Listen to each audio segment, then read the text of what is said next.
Vamos a iluminar esta primera escena de la habitación y esta escena será relativamente sencilla de iluminar. Lo único es que voy a configurarme una interfaz de usuario específica para poder iluminar más cómodamente. En este caso voy a crear una nueva interfaz de usuario pinchando aquí en Add New y le diré que quiero hacer un duplicado respecto a la interfaz de usuario actual. Porque lo único que quiero hacer, voy a llamar a esta interfaz iluminar, es juntar estas dos ventanas y esta ventana la voy a convertir en una ventana 3D que a su vez voy a partir para convertir a esta ventana en una vista de cámara. Me voy a aprovechar de las capacidades de cálculo interactivo de iluminación que tiene Blender a través de la ventana Preview, y esto quiere decir que si me coloco en esta ventana y pulso mayúsculas P, veré cómo aparece la ventana de Preview, en la que se irá reflejando todo aquello que haga al iluminar. Ahora mismo tenemos activado el Ambient Occlusion. Lo que voy a hacer es coger el cielo, cambiarlo a blanco, porque desde un interior vería el blanco, el cielo, aunque fuera azul. Otra cosa que puedo hacer, porque no, es decirle que quiero un cielo de tipo blend.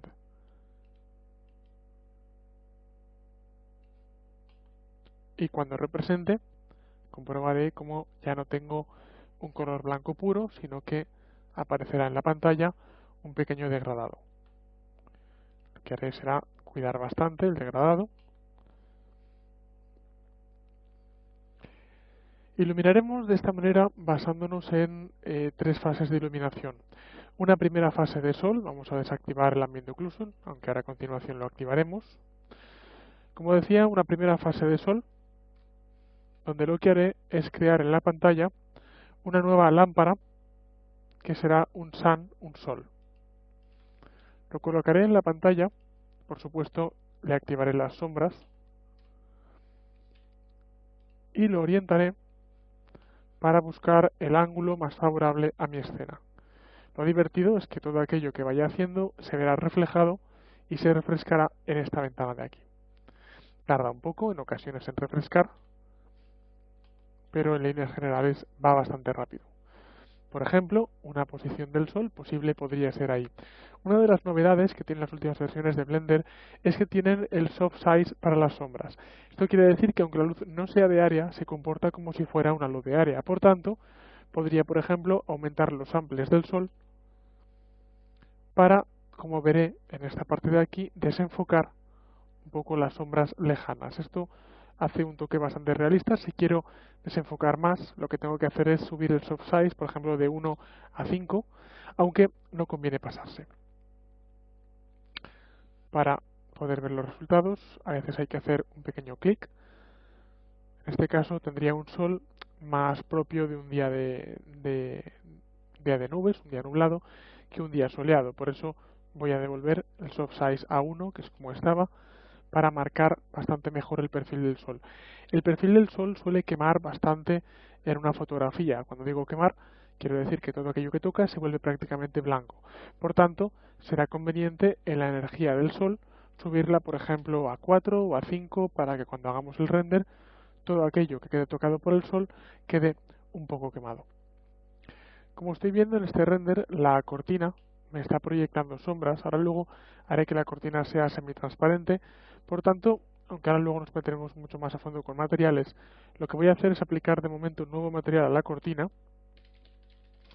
y voy a hacer que este material no sea traceable, es decir, no sea visible por el ray trace para cálculo de sombras, para cálculo de reflexiones y todo lo demás. Por tanto, ahora veré cómo esa luz, o sea, esa cortina desaparece del cálculo de sombras. Voy a rebajar un poco la potencia del sol, por ejemplo a 2. Vamos a poner 3, hasta encontrar un poco el equilibrio.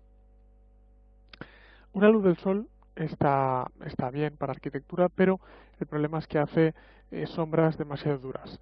En ocasiones se recurre a motores de render que calculan el rebote de luz. El único problema que suele dar esta técnica es que en ocasiones se ralentiza demasiado el tiempo de render y por tanto lo hace inviable para animaciones. En Blender tenemos una técnica implementada muy buena que es el Ambient Occlusion. El Ambient Occlusion lo que hace es generar un relleno lumínico que me permite visualizar aquellas cosas que se han quedado en penumbra. Para controlar el Ambient Occlusion lo único que tendré que hacer es controlar esta distancia máxima. Cuanto menor sea la distancia, más se aclarará la imagen. Si en lugar de poner una distancia máxima de 2,5 metros pongo 1 metro, comprobaré cómo el resultado se aclara bastante más. No he de pasarme, porque si pusiera un valor demasiado bajo, por ejemplo 0,1, el resultado sería bastante irreal. El resultado aparecería bastante quemado. Por tanto, lo que he de hacer en este caso es poner una distancia máxima de búsqueda de 1 metro, entre 1 metro y 1,5 metros. Si quiero darle más intensidad al Ambient Occlusion, siempre puedo poner una distancia mayor, con lo que en principio la escena se oscurece, pero le puedo dar este parámetro que tengo aquí abajo, que es energía. El parámetro de energía me permite aumentar la intensidad del Ambient Occlusion sin necesidad de rebajar la distancia. Como podemos ver, solo con Ambient Occlusion y con un sol, la escena ya empieza a quedar bastante interesante. Siempre es recomendable añadir una luz más, que es una luz de área, para simular la entrada de luz del cielo. Imprescindible a esta luz añadirle sombras, y al ser una luz de área tendremos que aumentarle un poco los samples, la giraremos y al ser una luz que simula el cielo, deberemos aumentar bastante su tamaño. Por regla general, esta luz de cielo suele convenir, como podemos ver ya en la pantalla, suele convenir bajar la intensidad. Como podemos observar, es una luz que por defecto viene con una intensidad muy fuerte y por tanto me está quemando la escena. Para bajar la intensidad podemos hacer dos cosas, o bien bajar la energía propiamente, o bien bajar la distancia. La distancia es aquella distancia, en este caso en metros, donde la luz pasa a ser la mitad. Por tanto, esta distancia de 20 voy a pasarlo a 100 metros, voy a pasarlo a 1 metro, y de esta manera conseguiré que esta luz decaiga bastante más. Se trataría de encontrar el punto en que esa luz realmente aporta algo a la escena. Voy a poner 4 metros.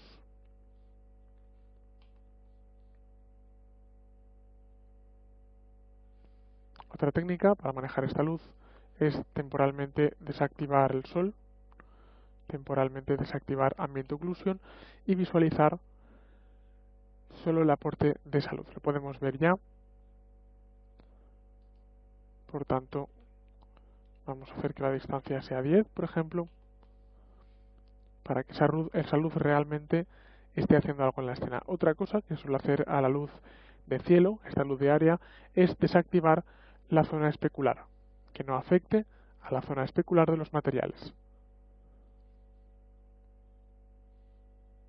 Este, por ejemplo, empezaría a ser un resultado, así que voy a bajar un poco más esa distancia, voy a poner 7 metros,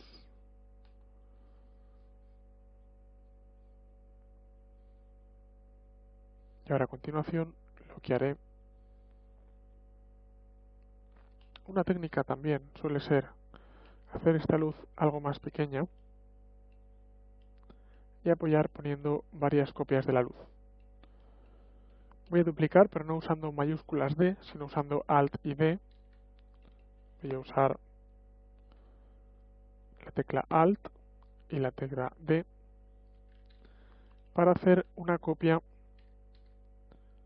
vinculada. Esto es, con esta copia, los cambios que haga sobre cualquiera de las copias quedarán reflejadas en el resto de copias vinculadas.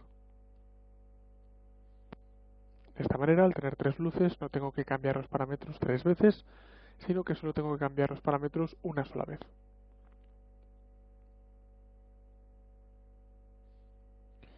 Vamos a compensar.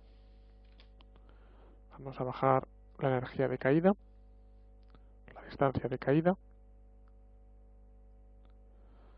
Y tenemos únicamente la luz del cielo, con lo cual, si activamos también la luz del sol y activamos Ambient Occlusion, tendremos el resultado global.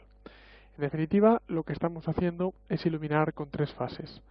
Una primera fase de sol, siempre imprescindible porque ayuda a dar un aspecto mucho mejor a los renders. Y a continuación simulamos el rebote de luz con Ambient Occlusion y apoyamos con un poco de cielo usando luces de área. Y el efecto, el aspecto del render final, es el que vemos en la pantalla. Como vemos, un render bastante efectivo, a falta todavía de poner materiales con los que el render mejorará todavía más. Vamos a hacer un render, porque este es un preview, siempre conviene hacer un render para visualizar el resultado con algo más de calidad.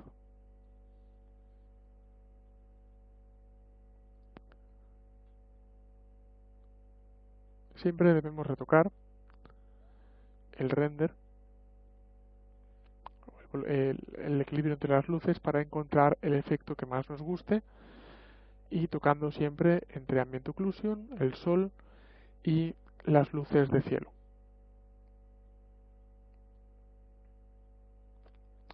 Como estas luces solo deben afectar a esta escena, lo más común para poder trabajar cómodamente con ellas es colocarlas o bien en la misma capa que la geometría o bien en una capa similar. Por ejemplo, lo que voy a hacer es colocar estas luces en la capa 12. Por tanto, cogeré esta capa y conseguiré que la capa 2 sea el mobiliario y la capa 12 sea la capa de las luces. De esta manera, estas luces solo iluminarán a esta capa y cuando trabaje con otras habitaciones no, digamos, molestarán.